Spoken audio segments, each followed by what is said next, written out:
And in this video, we're going to talk about gender, or misgender, in public, with your friends, in your workplace, wherever. Stay tuned. What's going on, everybody? It's Gary. Today I wanted to talk about misgendering, whether it's in the workplace, your friends, your family, out in public, at a restaurant, wherever you happen to be. So I've noticed, now that I'm 9 months into my transition, I'm finally getting, well, I've been getting facial hair for a while, but I started dyeing it so it looks more dark, so you can actually see it, because my hair is so light. If you've watched any of my videos, you know I have progressively talked about how light colored my hair is. But so I really wanted to talk about what I've noticed over the past several months, and especially the last month and a half since I've been dyeing my facial hair. So what I've noticed in the past is that when especially out in public, I'm getting misgendered a lot, and I'm being referred to as ma'am a lot. And I believe that even when I'm speaking, so I believe that maybe my facial features kind of were softer. I think they're definitely changing and evolving as I'm continuing my journey on testosterone. But I definitely think that in public, people were seeing me much more as feminine than masculine. So I was getting misgendered a lot as ma'am, which most of the time I never corrected.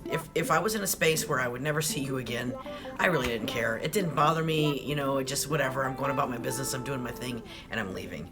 But what I did notice as I started to dye my facial hair and it got darker, you can see it's getting quite fluffy in a lot of areas. Especially if I move it around, you can kind of see. But, and I love it. I love that it's got some color to it.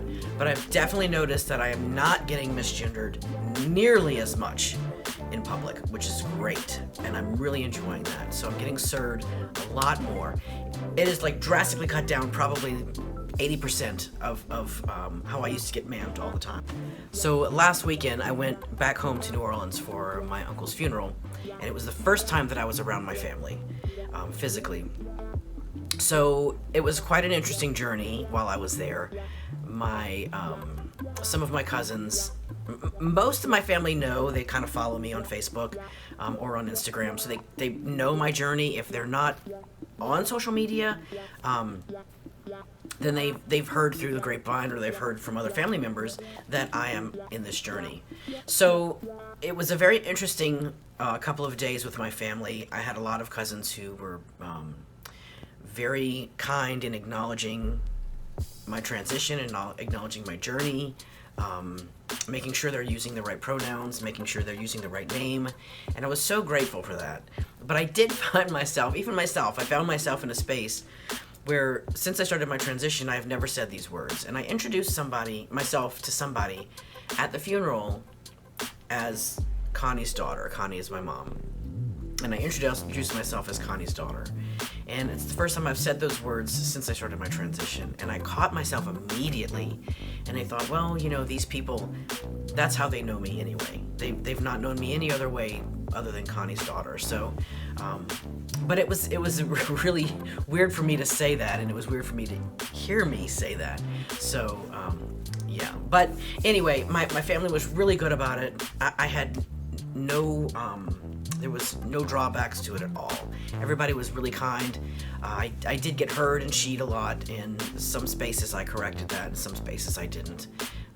You know, like I said, this is the first time my family has seen me since I've started this journey. So, and then I had an incident at work recently where I work at a school, and for some of the older students that have been there for a while, I've talked to them about my journey. So a lot of them know that I'm transitioning from female to male.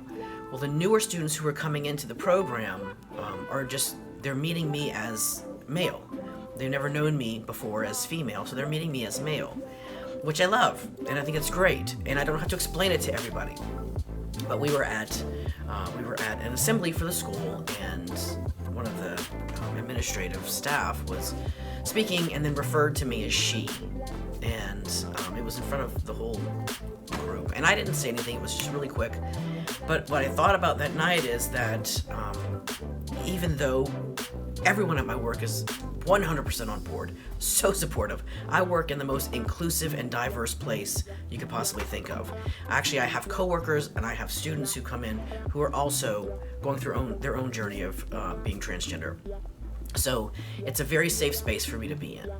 But I thought, okay, so I have to really be proactive in telling people that accidentally misgender me as she, that it's he.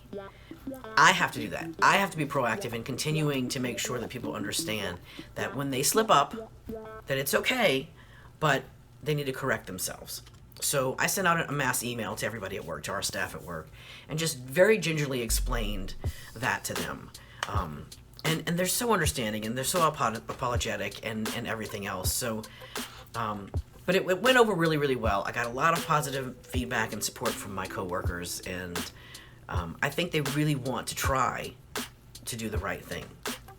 So after that happened, I had a coworker come up to me, and they said, "You have a lot more patience than I would." They're also transgender. And they said, "You have a lot more patience than I would ever have." And I said, I get it. And I do have patience with it. But my story is different than other people's, I mean, everybody's story is going to be different, but mine is different than other people's. I spent the first 50 years of my life as a female. And that's how everybody's known me for years and years and years. I didn't come out the womb dysphoric. And knowing when I was 2, I always knew something was different about me, but I didn't know what the heck it was. And I think that the younger people in this day and time have it a lot easier because they understand what transgender means. They understand what surgeries mean. I didn't know any of that stuff. So I had no point of reference. I just felt like I was born in the wrong body. That's all I knew. So I've never suffered from major dysphoria about being a female, or the worst dysphoria I've ever had is around my chest. But I never had any dysphoria around anything else, like a lot of people have suffered from. So for me, this journey it's just like taking another step. It's not like trying to erase my past or make things different from my past or anything like that, because I love who I was.